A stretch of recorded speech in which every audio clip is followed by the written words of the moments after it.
All right, this is Cliff Pollock with Modern Tribe, the events calendar. Welcome to the webinar. Today we're talking about template overrides, the purpose of which is to make sure that we are making customizations to how the events calendar is outputting the event information, whether that be an archive view like month or a single event view like single event, whether it's recurring or non-recurring. And we want to do the template override format to make sure that our customizations do not get overridden when one of the events calendar plugins gets an update, which we do regularly. So just want to make sure that we've got a message here that I'm going to look into real quick. Thank you, Jonathan. Great. Thanks for that screenshot. I hope you like my curly hair. I've been growing it out. And I didn't know it was curly till it got long. So anyways, thanks for a screenshot of my face. Okay, so we are going to go through the events calendar templates, let you know what to look for, and also to make sure to demo exactly how to do an override just as a sample. So we're not going to go into advanced customizations, but we're going to point you in the right direction for things you may want to do. So we want to know what can and cannot be done through theme overrides and when it's appropriate. So let's get started with the live demo. And hopefully you can see my screen well enough. We have the events tickets, plus I've got Fusion Builder here because I'm going to also show you a little bit about a Veda theme, just as an example. Not that we promote it, but they do integrate with our calendar very thoroughly, and so we want to make sure that if we're doing template overrides, we're going to know something special about certain themes that do that. Of course, the Events Calendar Core, Pro, Community Events, and Filter Bar, and I'm just showing you what I'm running so that you know I'm on the latest version of everything as of today. Let's see, June 6th, 2018. So we also have this other plugin we're going to talk about, which is Child Theme Configurator. Configurator. And that's not our plugin, but we know that it works well for a lot of people. And we always want to follow WordPress best practices when we are doing template overrides in the theme, and therefore we're recommending you do your template overrides in a child theme. So to get started here, we are looking at my text editor here, which is PHP Storm. It could be any text editor. It could be, if it's a local host site, it could be Finder, and we just need to be able to browse the folders within your WordPress installation. So we are looking at the plugins. We're going to start with the events calendar. We're going to look at the source folder, views folder. That's where this is the format that we are using. Let's see. This is the format we are using in all of our different plugin, which you can look at, for example, in Pro, again, source, and again, the views folder. So you know kind of the general area to look for the different files you want to override. And basically what we need to do is go into our theme, whichever our active theme is. And right now it's 2017. Again, it's recommended to do this in a child theme, but just for, let's see, just for a quick demo here, we're going to create a new directory. We're going to call it Tribe Events. How do we know that we have to call it Tribe Events? Let's start here with the single event template within the events calendar. In template, in all of our templates, there should be a comment that says where to put this file if you're overriding it. So make a copy of it as is, put it in this location here, and then go ahead and get started with all your customizations. just to check in with everybody, if you've got any questions, if I'm going too fast or too slow, whatever, feel free to make some comments, and my colleague Jennifer will get to those questions and either reply through a quick text message back to you, or we will handle questions in a few minutes here just to make sure everyone's able to follow along.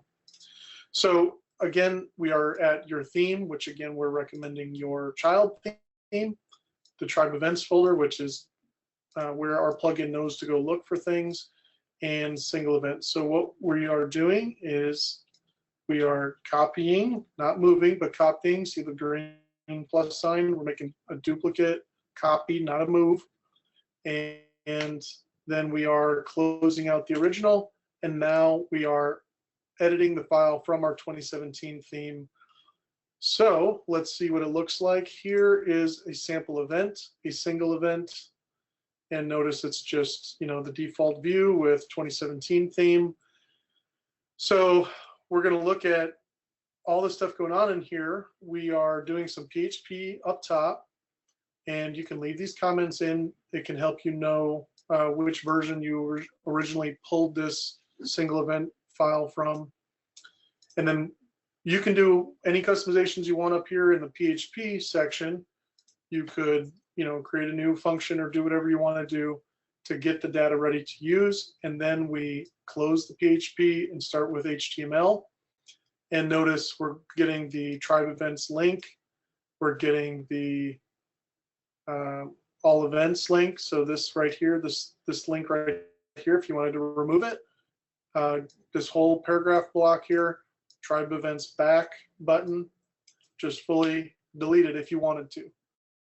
That's one customization. Let's save it and reload this page just to do a sample to make sure what we're doing is taking effect. For example, we could have accidentally put it in the wrong theme folder, maybe the one that isn't quite the active theme yet, but it will be. And so now we see that did take effect here. So I'm going to add that back, just to undo there. So another example of something you might want to do is, at least in the 2017 theme, this is a fairly large image. It takes up a lot of room there. So, you know, that's the featured image. And we have a function here called tribe event featured image. And the size of the image we're getting is full. So maybe we want to change that to medium and refresh. And notice it's a lot smaller now. And of course, the medium size is dependent upon your settings within WordPress. So that's the quick and dirty live demo. And if anybody's got questions, let's see here.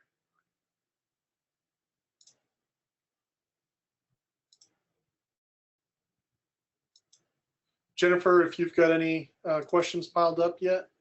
Yeah, we do have one question. Can you let us know what you're using to view the public folders with all of the different files? So how do you go into your site folders and find the correct files to copy and paste? Okay, sure. So the WordPress installation, whether that be on your local host like I'm running right now, or a live server, you would need to, SFTP or use cPanel, file manager, or some method to get into your actual WordPress files, not your database. So if you're wondering about that, we do have a slide with more information, locating and editing site files, and we will distribute this to the attendees. But you can do a quick search on the WordPress codex for FTP clients, and something like FileZilla or CyberDuck or a variety of other options. Again, your cPanel file manager might be a good way to go as well. So once you're in there, you should be able to see these main folders: WP admin, WP content, and WP includes. Those are the top level folders there. All plugins are located within WP content, the plugins folder, and then we're going to the events calendar, and then we know to look at the source, views, and then we can customize a variety of things from here. Single event view, like I demoed, the day view, so the single event within the day. If you were at month view, day view, etc., and you wanted to change the information that showed up for each individual event, you would modify the single event file within that views folder. So the file I modified was single event within the overall views folder, which is the single event template, not a single event view within each event archive. So hopefully that clears it up a little bit. Did we have another one, Jennifer? Yeah, so do you have any tips on figuring out which template something is coming from, or how to find the correct template? Because a lot of times when you have several different plugins activated, it can be a little tricky to figure out exactly which plugin something is coming from. Yeah, that's a part of the part of the challenge of figuring all this out is knowing where to get started, and that's why I would always recommend doing a mini edit, even within the HTML. If you just do, some random text refresh, just to make sure that you are actually customizing that template. You could even do it within the plugin. This isn't recommended to modify our core plugins, but if you're like, is this the one, you make that modification before you copy it to your child theme, just to make sure you're in the right spot. And then you undo that, obviously, that just quick fix, and then go ahead and copy that folder to that file to the correct folder in your child theme, and get started with your customizations that way.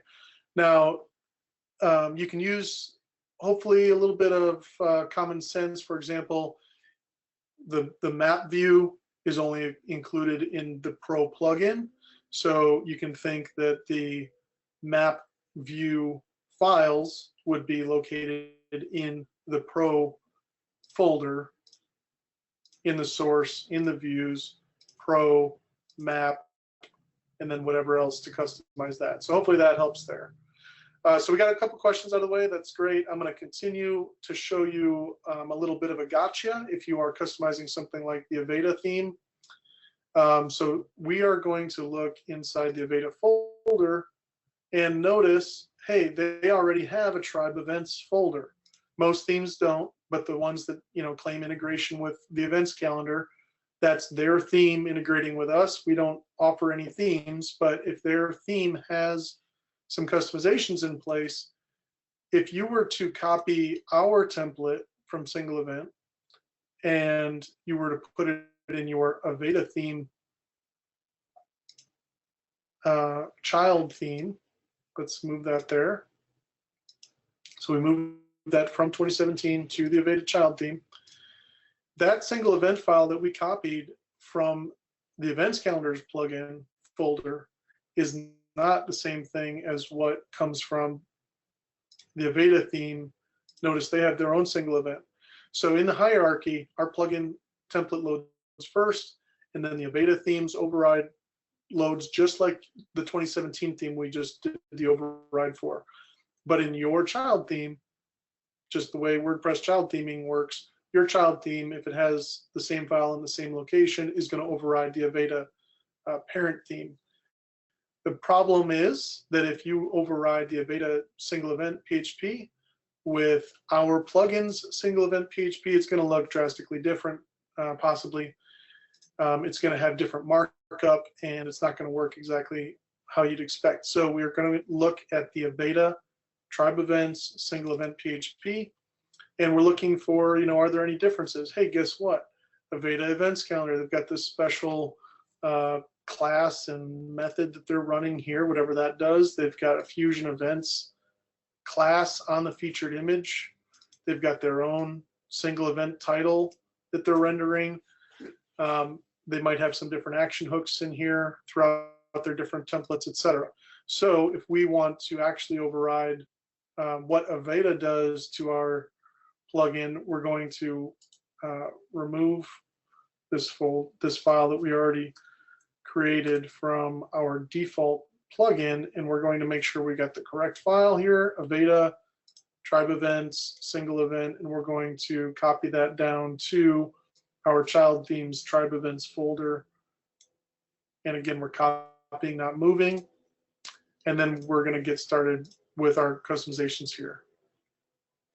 If you can hear any background noise, I apologize about the timing with lawn care people around me. So any other questions, Jennifer? Yeah, we have a couple more questions here. Is there a way to make featured events show up at the top of a day's events in photo view? So if you can go to photo view and basically, is there a way to kind of bring the featured images, or I'm sorry, the featured events up to the top and make them stand out a little bit more? Do you have any quick tips that you could give on that? Again, apologize for that background noise. So if I'm following the question correctly, we are wanting to look at which view? Photo view, basically customizing specifically featured events in photo view or in a different view, but this particular question is on photo view. Okay, so for example, in my sample event that I have here, let's make it featured. We check this box and let's see what the default is. It's always good to look at that. So by default, a featured event is going to have this special styling. Notice that it went from a light background to a blue, darker background to stand out. So what we're looking at in the template override is first we need to go find where this file might be. So we go to the Pro because the photo view is included in Pro. Then we go to the source folder. Then we go to the views folder. Then we go to the photo view, and we're going to look at single event.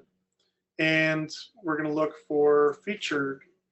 And notice there's a featured image, but there's no featured event logic there. So let's see here.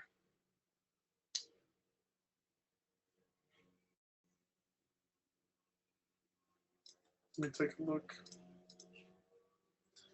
This is all on the fly. And there are a lot of different files. So if you at first don't succeed with what you think is easy to override, don't worry about that. We definitely have a lot of files and understand that. So let me look inside this folder. Nothing within featured. So there's probably some function that runs in here to spit out whether the event is featured or not. And that could be prior to this. Well, it's not in any of these, but it could be in the overall, let's see, tribe events, event classes. And there we go. So that's how that class gets added, is from this other file, source functions template tags general. Do not try to override or modify this. The template overrides only work within the source views folder. So you can't change this function through template overrides. But this is a loop file here. And if you wanted, if you want to know how the featured image class gets added, this is how it gets added. If you didn't want that to happen at all, you could remove adding these classes, or you could do something extra special there.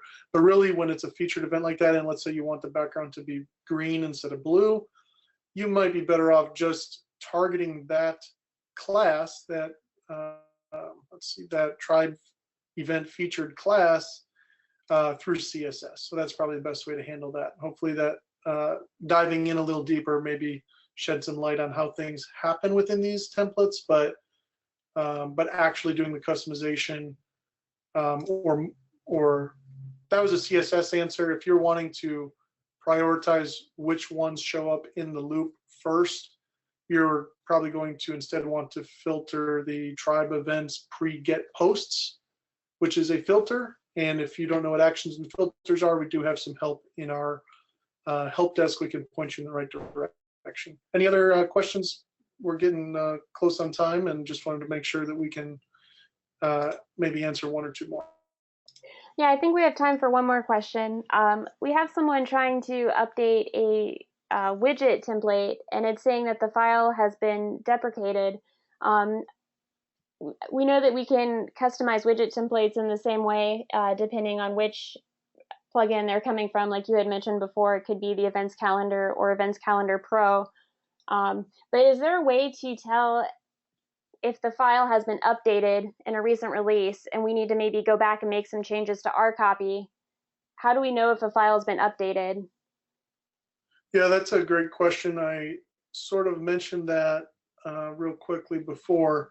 So for examples, something that we have been doing is in the top of our, what is that? The template files that we use, that we bundle with our plugin, in that area at the top, we tell you where to put the override, to copy this file to, and what the name of that file needs to be in order for you to do your overrides. And we also have been adding a version in there that helps you track that down.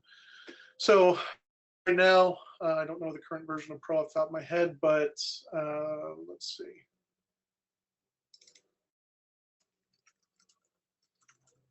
So 4427 is the current version of Pro.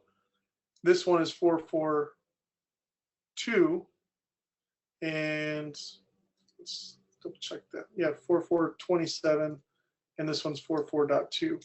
So that's the last time this template got updated. If we were to have updated this in 4427, then would have said 44.27. So if you leave that in your template override, you can compare where the or from when your template override was forked, in a sense, if that helps you understand how that works. Oh, great. Oh, I've got a beta, and I did something wrong. Sorry about that.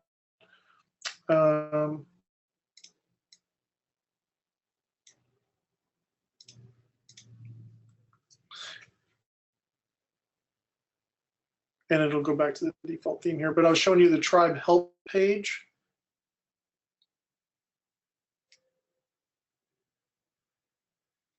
Oh, I think because I have these plugins active, even though I don't have a beta active. Again, sorry about that quick hang up there.